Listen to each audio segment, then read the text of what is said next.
Red టీవీలో మీ వ్యాపార ప్రకటనల కోసం ఈ నంబర్ ని సంప్రదించండి 6281747728. Hi viewers, welcome to our channel. ప్రస్తుతం మనతో పాటు టీడీపీ స్పోక్స్ పర్సన్ సూర్యదేవర్ లత గారు ఉన్నారు. వారితో ఒకసారి మాట్లాడదాం. మేడం నమస్కారం. మేడం చంద్రబాబు గారు అండ్ పవన్ కళ్యాణ్ గారు ఇద్దరు కలిసి మరి బీసీ డిక్లరేషన్ ని ప్రకటించాలని చూస్తున్నాం. సో ఎన్నో అంశాలు ఇందులో పేర్కొన్నారు. అందులో ముఖ్యంగా చెప్పుకుంటే 50 years వస్తేనే పెన్షన్ ఇస్తాం 4000 అని చెప్పడం చూస్తున్నాం. ఎలా ఉంది మేడం ఈ డిక్లరేషన్? మీ ఒపీనియన్ ఏంటి దీనిపైన? చాలా మంచి డెసిషన్ తీసుకున్నారండి. బాబు గారు తీసుకున్న అన్ని బీసీలకి ఏమేమైతే చేస్తామని అన్నారో అవన్నీ కూడా చూడటం జరిగింది. చాలా మంచి డెసిషన్స్ తీసుకున్నారు. ఎందుకంటే వెనకబడిన వాళ్ళని ప్రోత్సాహంగానూ ఉంటుంది. ఈ పార్టీ వైఎస్ఆర్సీపీ వచ్చిన తర్వాత పూర్తిగా బీసీలని విస్మరించింది. సో వాళ్ళకి ఎలాంటి బెనిఫిట్స్ ఇవ్వకపోగా వాళ్ళ మీద రౌడీయిజం, గుండాయిజం చేసి చంపటం కానివ్వండి, వాళ్ళ దగ్గర ఒక బీసీ నాయకులే 300 మంది వరకు చనిపోవటం జరిగింది గత ప్రభుత్వంలో. మొత్తానికి ఈ 5 yearsలో 300 మంది వరకు చనిపోవటం జరిగింది. వాళ్ళని ఎలా చంపారంటే దారుణంగా, అత్యంత దారుణంగా. ఎందుకంటే బీసీలు ఎప్పుడు పట్టుకొమ్మ లాంటిది తెలుగుదేశం పార్టీకి. అలాంటి బీసీలని వాళ్ళ సైడు రాలేదన్న ఒక్కదాని కోసం వాళ్ళు స్వచ్ఛంగా వాళ్ళు ఎంతసేపు పార్టీ కోసం అహర్నిశలు పనిచేసిన నాయకులకి వాళ్ళని గొడ్డలతో నరకటం కానివ్వండి, చిన్న పిల్లలను కూడా చూడకుండా వాళ్ళని పెట్రోల్ పోసి తగలపెట్టడం కానివ్వండి, అక్కడ వైసీపీ ఇప్పుడు ఉన్న క్యాడర్ కానివ్వండి, అమ్మాయిల్ని బాధ పెట్టడం, అసలు వాళ్ళ హరాస్మెంట్ చాలా దారుణంగా ఉంది. ఆ వాలంటీర్లు విచ్చలవిడితనంగా వాళ్ళు చంపటాలు కానివ్వండి, అమ్మాయిల్ని వేడిపించడాలు కానివ్వండి, అది ప్రతిదీ కూడా చాలా ఘోరంగా చేశారండి. 300 మంది అంటే మాటలు కాదు, చాలా పెద్ద సంఖ్య.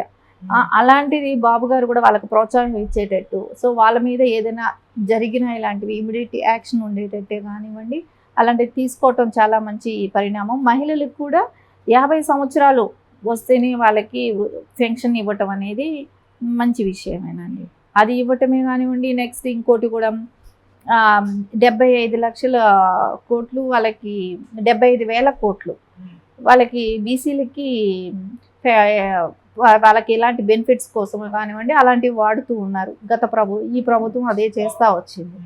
సో నారా చంద్రబాబు నాయుడు గారు వస్తే 1,50,000 కోట్లతో దాన్ని ఇంకా పెంచి వాళ్ళ సంక్షేమం కోసం ఉపయోగించటమే కానివ్వండి, ఇలాంటివన్నీ బీసీలకు ఎప్పుడు పట్టుకొమ్మ లాంటిది తెలుగుదేశం పార్టీ. సో ఆ డెసిషన్ మంచిదే అండి. ఇద్దరూ కలిసి తీసుకున్నారు డెసిషన్. అది చాలా ప్రజల్లో కూడా చాలా సంతోషపడుతున్నారు. బీసీ మా కుటుంబ సభ్యులైతే కానివ్వండి అందరూ చాలా సంతోషంగా ఉన్నారు. అంటే కొన్ని విమర్శలు కూడా వినిపిస్తున్నాయి. అంటే బీసీలకు ఎటువంటి పథకాలు కాకుండా సమున్నత స్థానంలో ప్రకటించవచ్చు కదా నీ క్యాడర్లో అని చెప్పేసి కూడా అంటున్నారు మేడం. దీనిపైన మీ ఒపీనియన్ ఏంటి? వాళ్ళకి ఎప్పుడు బీసీలకు ఉండే స్థానం ఎప్పుడు వాళ్ళకి క్యాడర్ సీట్లు కేటాయించడంలో కానివ్వండి, వాళ్ళకి ఇవ్వాల్సిన ఎడ్యుకేషన్ పరంగా ప్రోత్సాహమే కానివ్వండి, మహిళలకి ఇచ్చే ప్రోత్సాహమే కానివ్వండి, ప్రతి దానిలో కూడా బీసీలలో ఏ రోజు తక్కువ చేయలేదండి. సో వాళ్ళ కోటా పెంచుతూనే పోతున్నారు. వాళ్ళకి అన్ని పార్టీలు లేకన్నా ఏ పార్టీ తీసుకున్నా, కాంగ్రెస్ కానీ వేరే ఏ పార్టీలు తీసుకున్నా కూడా తెలుగుదేశం పార్టీ ఎప్పుడూ కూడా బీసీలకి వాళ్ళకి ఎప్పుడు ఫండ్స్ వాళ్ళకి ఇవ్వాల్సిన దానికంటే కూడా ఇంకా కొంచెం ఒకటి ఎక్కువ ఇస్తారేమో కానీ ఏ రోజు కూడా తగ్గించింది లేదండి. సో బీసీలకి ఎప్పుడూ కూడా నారా చంద్రబాబు నాయుడు గారికి ఆ బీసీలు ఆయనకు అండదండ వాళ్ళే, ఆయన కూడా వాళ్ళకే మద్దతుగా ఉంటారండి. అది చూస్తే మనం టీడీపీ వైసీపీని విమర్శలు చేసింది. టీడీపీని బీసీలని వైసీపీ మోసం చేసిందని, వైసీపీ వాళ్ళు కూడా టీడీపీ బీసీలని మోసం చేసిందని చెప్పడం చూస్తున్నాం. మరి మేజర్గా ఇప్పుడు బీసీ పరిస్థితి చూసుకుంటే వైసీపీ వైపు ఉన్నారా, టీడీపీ వైపు ఉన్నారా? బీసీలు ఇప్పుడు టీడీపీ వైపే ఉన్నారండి. బీసీలకి ఎందుకంటే తెలుసు, వాళ్ళకి బీసీలకి గుర్తింపు వచ్చింది ఎప్పుడు తెలుగుదేశం పార్టీ పెట్టిన తర్వాతే వాళ్ళకి గుర్తింపు అంటూ వచ్చింది. ఎందుకంటే ఎమ్మెల్యే సీట్లు కేటాయించడమే కానివ్వండి, ఎంపీలుగా రాజ్యసభకి వెళ్ళటం, ఎమ్మెల్సీలుగా కానీ ప్రతిదీ వాళ్ళకి రావాల్సిన కోట ప్రకారం వాళ్ళకి అందుతూ వచ్చింది. ఎప్పుడైనా అందంటే తెలుగుదేశం పార్టీలో నుంచే వాళ్ళకి అవి స్టార్ట్ అయినాయి. వాళ్ళు రాజకీయంగా కూడా ఉన్నతి సాధించారంటే అది తెలుగుదేశం పార్టీతోనే. అలాంటప్పుడు వాళ్ళు బీసీలు ఎలా మర్చిపోతారండి టీడీపీని గురించి? సో నారా చంద్రబాబు నాయుడు గారు ఎప్పుడూ కూడా బీసీలకి ఆయన ఇవ్వాల్సిన కోట కన్నా ఎక్కువ ఇస్తారే కానీ ఎప్పుడూ తగ్గించరు. అది ఏ రోజు కూడా బీసీలు మనసాక్షిగా కూడా వాళ్ళు అదే చెప్తారు. బీసీ తెలుగుదేశం పార్టీ అనేది వాళ్ళకి తెలిసిన విషయం. ఓకే. అలాగే వైసీపీ వాళ్ళు 300 పైగా బీసీల పైన దాడులు జరిపారు అని చెప్పేసి చెప్పడం కూడా చూస్తున్నాం. సో దాని నుంచి రక్షణ కల్పించడానికి ఒక రక్షణ విభాగాన్ని కూడా ఏర్పాటు చేస్తామన్నారు. అంటే ఇటువంటి రక్షణ విభాగం అనేది వైసీపీ వాళ్ళు బీసీలపై దాడులు చేస్తున్నారని చెప్పేసి గుర్తు అంటే వాళ్ళలో ఒక గుర్తింపు కలగజేయడానికా లేకుంటే నార్మల్ గా బీసీలకు రక్షణ కల్పించడానికి చేస్తున్నారు? బీసీలకి రక్షణ కల్పించాలనేదే కదా. ఎందుకంటే మనం ఎప్పుడు ఇంత దారుణంగా చూడలేదు.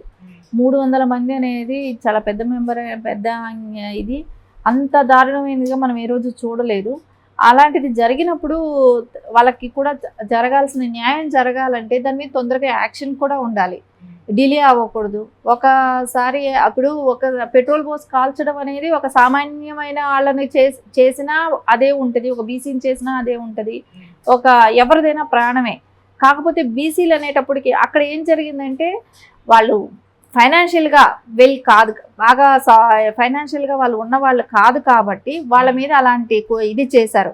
అదే డబ్బు పరంగాను ఇంకొకటి వాళ్ళకు ఉంటే వాళ్ళు ఏదైనా చేయగలుగుతారనే దానికి భయపడేవాళ్ళు. అందుకోసమే బాబు గారు ఏంటంటే బీసీలకి ఏదైనా ఇలాంటివి జరిగిన రోజు వెంటనే గవర్నమెంట్ ప్రభుత్వం స్పందించాలి, పోలీస్ డిపార్ట్మెంట్ స్పందించాలి అనే దానికి వాళ్ళకు ఒక చట్టం తీసుకురావడంలో మంచి పరిణామమే అవుతుంది.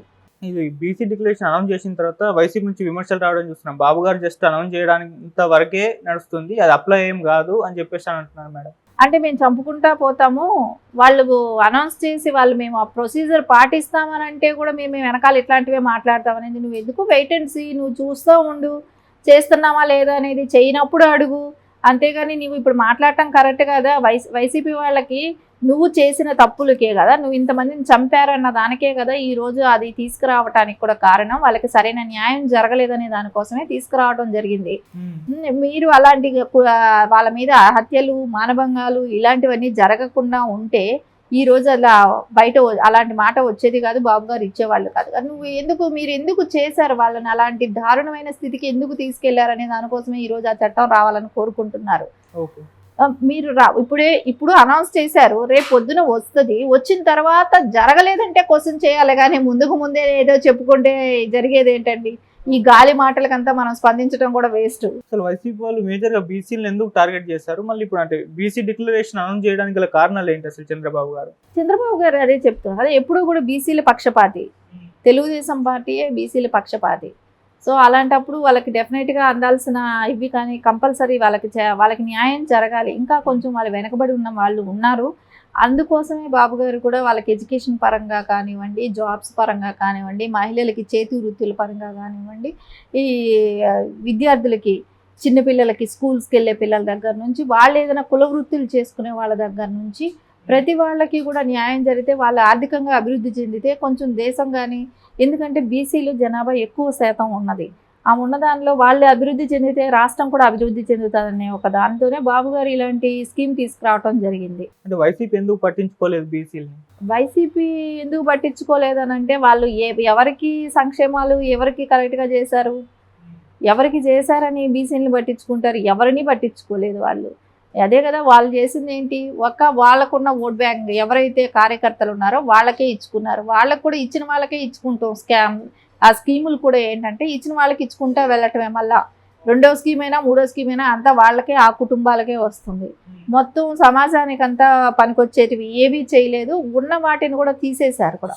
ప్రతిసారి కూడా వాళ్ళు చేస్తుంది ఏంటంటే వేరే సానుభూతి పరులనే తెలిసినా కూడా ఏంటి వాళ్ళ ఓటు మనకు పడదేమో అనే ఒక డౌట్ ఉన్న వాళ్ళకు కూడా వాళ్ళ స్కీములు కూడా తీసేశారు. పెన్షన్లు కూడా అందరికీ రావట్లేదు. 90 సంవత్సరాలు ఉన్న వృద్ధ మహిళలకు కూడా పెన్షన్ ఇవ్వట్లేదు. అది అంతా కూడా వాళ్ళది ఏంటి, ఎంతసేపు ఏం చేస్తున్నారు, మొత్తానికి వైసీపీ చేసిందే చట్టం, మేము చెప్పిందే మాట శాసనం అన్నట్టు ఉంది. అంతకుమించి వాళ్ళు ఏమీ చేయలేరు. ఇంకా చూద్దామండి ఏం చేస్తారు, ఇంకా 2 monthsలో తెలిసిపోతుంది కదా, దానికి చెక్ పెట్టే రోజు వచ్చేసింది. ఓకే, బీసీలు అయితే హ్యాపీగా ఉన్నారు మేడం ఈ డిక్లరేషన్ పట్ల? సంతోషంగా ఉన్నారు, చాలా హ్యాపీగా ఉన్నారు. వాళ్ళకి బాబు గారు ఇంత అండగా ఉండటం అనేది వాళ్ళకి చాలా సంతోషకరమైన విషయం. Thank you so much.